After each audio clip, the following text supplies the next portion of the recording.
Right, and I think we are live. Good morning, everybody. Thank you very much for joining me. Let me know if you can hear me and you can see me okay. I've not done a live stream for a while. And about 30 minutes ago, I realised that the studio is not actually set up at all.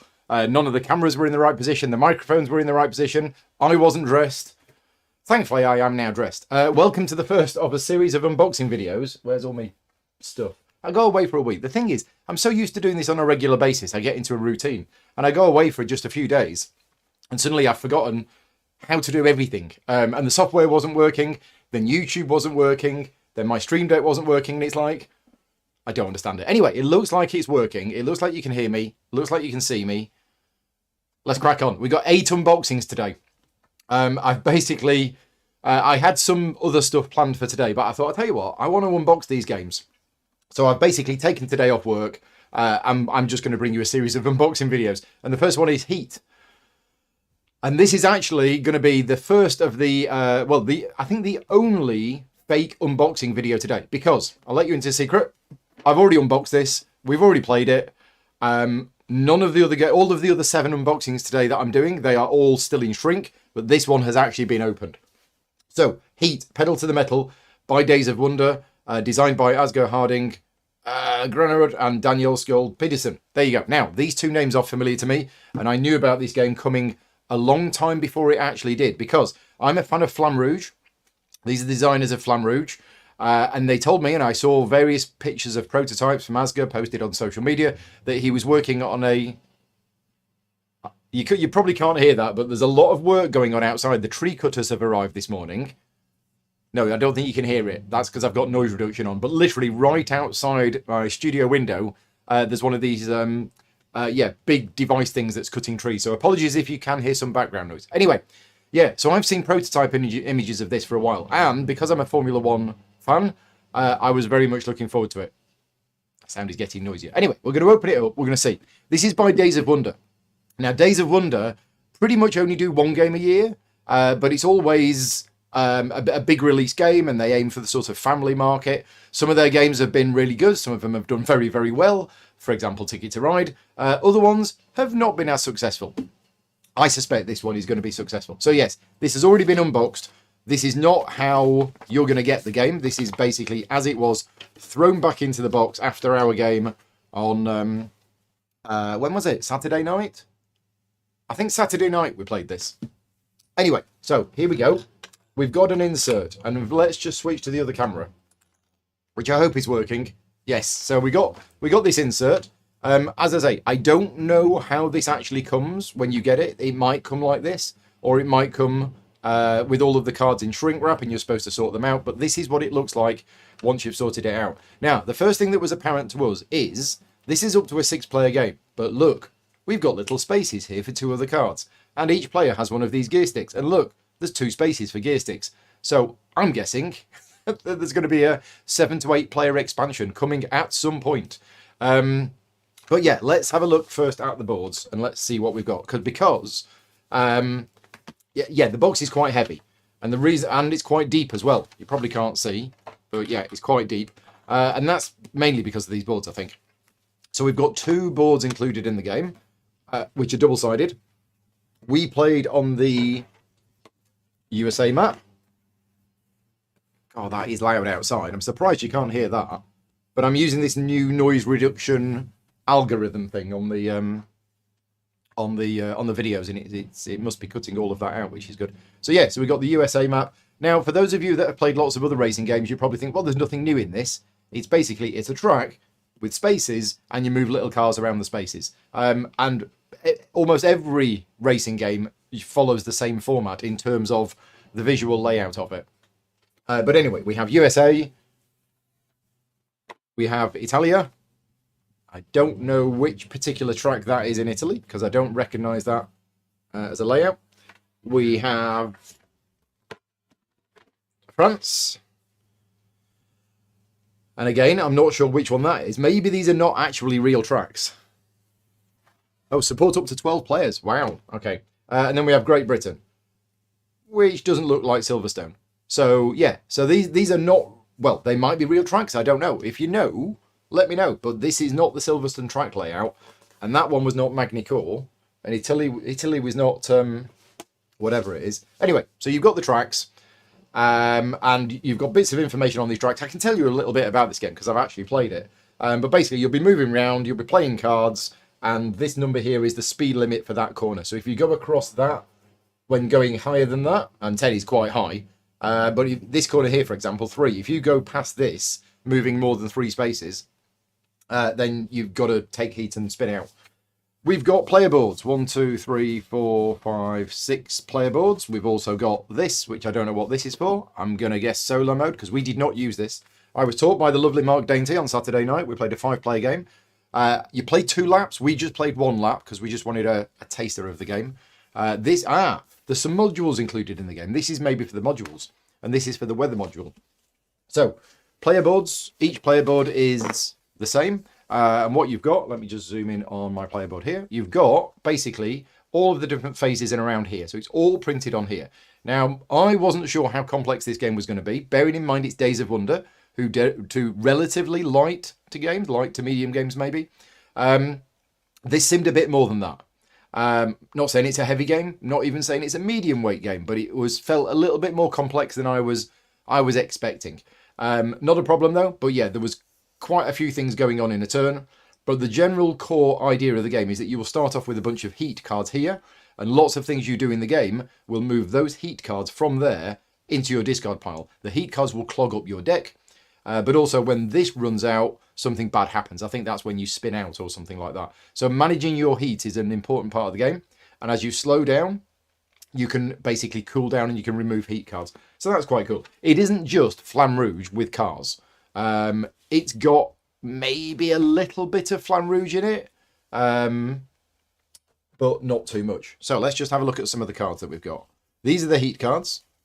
So yeah, lots of heat cards. Everybody starts with, I think, 1 in their deck and 3 maybe somewhere else.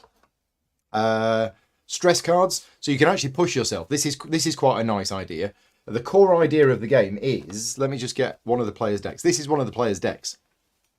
So the core idea of the game is that you choose at the start of the turn which gear you want to go into. So let's say we're the green player. And let's say we are in 3rd gear. That means I must play 3 cards from my hand. Because I'm in 3rd gear, I have to play 3 cards. And the cards are basically numbers, and they determine what speed you're going to go. But you don't get to choose all of your cards. You will have a hand of, I think it's 7 cards. So out of those 7 cards that you've got in your hand, you must play 3 of them. And remember, your hand might be clogged up with heat cards, which cannot be played. And basically, yeah, you add up the numbers on the cards that you played, and that's how far you move. That's basically the core idea of the game. What else have we got in the box? We've got these. I didn't use these in our game. These are all sorts of additional cards. More cards. Now, why are there all of these cards in the game? Well, what I can tell you from the limited amount that I know, we've got these as well, whatever those are, is we have this. We have Heat, Pedal to the Metal, read this booklet first. This is the core game, and this is a 2-lap game, which is basically using the rules that I've just taught you, because that's all I've learned. As I say, you choose your gears, you play your cards, you reveal the cards, you move around, there's the stress, there's the adrenaline, there's reaction where you can add heat in order to boost yourself even further.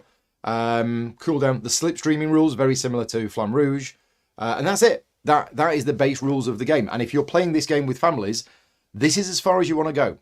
My opinion of the game is that, yeah, if you're playing with families, just use these.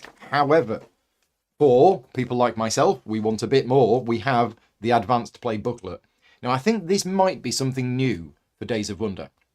Days of Wonder, from my experience with their games, they just have the game and there's the game. There isn't an extra booklet full of advanced rules, but this game has done it.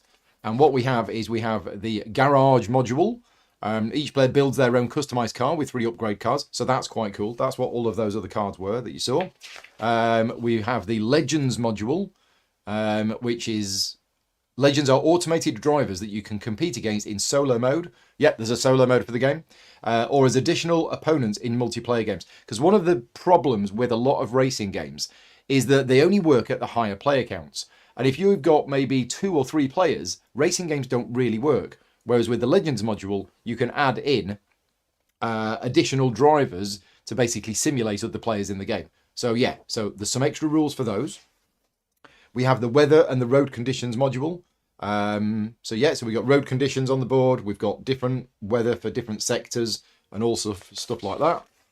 What else have we got? We've got a championship system. So we've got an inbuilt championship system which you can use. Now, somebody made a comment to me in one of my video logs from Essen that this game is basically Flamme Rouge plus all of the expansions from Flamme Rouge plus the expansion from Flamme Rouge that hasn't actually happened yet, which is the championship system. And as I say, there are some similarities to Flamme Rouge in that you play a certain number of cards from your hand and you move around. But other than that, the rest of the game is pretty much different. We've got a tournament mode as well. Yeah, so this is pretty good. I played it once. We played one lap. I enjoyed it. I like a good racing game, and I like the fact that there is the family mode. It's not called the family mode, but the core game idea, which is good if you just want something shorter and quicker. And if you really like the game and you're a bit more of a serious gamer, you can throw in some extra stuff. In terms of quality of components, the cards are decent quality cards. Let me just switch back to the overhead camera and show you these. In fact, I'm going to zoom in a bit more. Don't know why this camera wobbles a lot when I zoom in, but it does. So these are the little cards. So this is how they come. These haven't been painted or anything like that. So yeah, nice little cards, 2 colours. And it's not actually painted, it's different coloured plastic. So this is blue plastic, black plastic, and there's a little number on the front as well. So yeah, really good quality stuff. Days of Wonder do normally do. Really good quality stuff. The gear stick is a bit simple, but it is a gear stick. So I think somebody made a comment that it looks a bit cheap, it just looks like a plastic pun, but it is actually a gear stick. So that's what that's supposed to represent. Not sure what these are. Spectators, something like that. I don't know if these are for one of the modules or these are just a fun thing that you have by the side of the board. Paul is asking if there's blocking. Yeah, there is sort of blocking in that. And I think Rachel's saying it. Yeah, and Stephen's saying it as well. Basically, when you move on the track, you move as far as you can. You can move through other cars, but you cannot end your turn on the same space as another car. So if you end up with a big clump of cars and you're moving quite fast, but you can't get through them, you will end up behind them. So yeah, there is some blocking. There's also these extra numbers on the board. I don't know what these are for. I'm guessing for the solo rules or the legendary drivers. But yeah, keen to explore more about it. As for when I'm going to be covering it on the channel in a playthrough, I don't know. As a lot of people, I've come home from Essen with about 20 new games.